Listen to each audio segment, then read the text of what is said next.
আসসালামু আলাইকুম গাইস, সবাই কেমন আছেন? আলহামদুলিল্লাহ, আপনাদের দোয়ায় আমি ভালো আছি। এই যে আজকে আপনাদের সামনে একটা জিনিস দেখেন যে 7 তলার উপরে কিন্তু এটা টপ ফ্লোর। এই যে কয়টা আম রয়েছে একটা থোকনায়, 3, 5, 7, 7, 4, 11, 11, 12, 13, 14, 15, 16, 17টা। আচ্ছা, 17টা আমরা দেখলেন এই থোকনাটাতে। এটাতে দেখেন এই যে আবার ফুল হয়েছে। এই যে আমরা এদিকে আমার এখানে আছে 17টা করলাম ওইটাতে।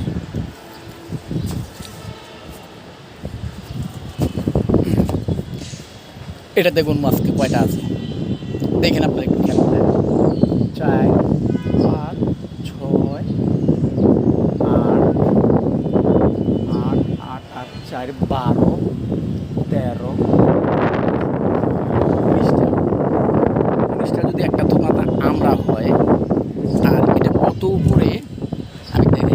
ওই যে দেখেন নিচে ওই যে টিনের ঘরগুলো দেখা যায় ভিডিওতে। এই যে দেখেন, এই যে প্রমাণ দেখাই। আর এটা হলো 7 তলার টপ ফ্লোরে। আচ্ছা, ওদিক দিয়ে তো আমরা থোকনা করলাম, একটাতে 17টা, একটাতে 18টা। এই যে দেখেন এদিক দিয়ে আবার ছোটো আমরাও। এরপর হচ্ছে যে এখানে কাগজি লেবুর গাছও আছে। এই যে দেখেন, এই যে দেখেন, এই যে দেখতেছেন ভিডিওটাতে, এই যে ফুল আসছে যে, এই যে এখানে আমরুপালি গাছ আছে। এবছর আসলে আমি ওরকমভাবে বোল আসে না গাছে। এই যে আমরুপালি, এই যে সাগর কলার পোল লাগাইছি কিন্তু, এই যে সাগর কলার পোল লাগাইছি না। এই যে এটা হলো চোষা আম লাগাইছিলাম আমি খাগড়াছড়ির থেকে না।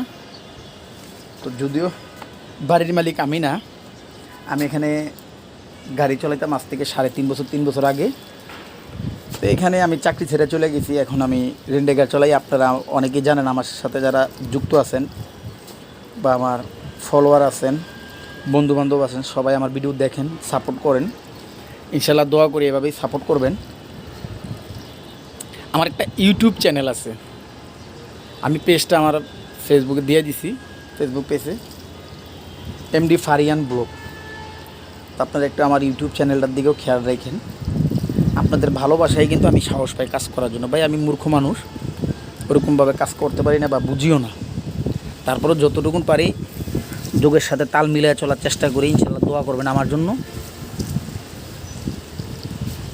তো যাদের আমার এখানে আইসা ঘুরতে মন চায়, এই যে দেখেন, এই যে পানি দিতেছি, এখানে একটা ফুল গাছও লাগাইছি।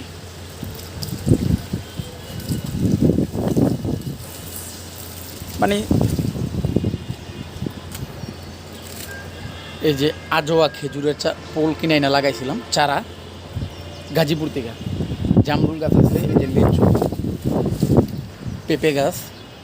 নেক্সট একটা ভিডিওতে আমার নিচে কিছু গাছ আছে, আপনার সাথে দেখাবো বা শেয়ার করবো। বলবেন যে দেখাইলেন না কেমন, তো যেন না বলতে পারেন। ইনশাল্লাহ দেখাবো। আসসালামু আলাইকুম।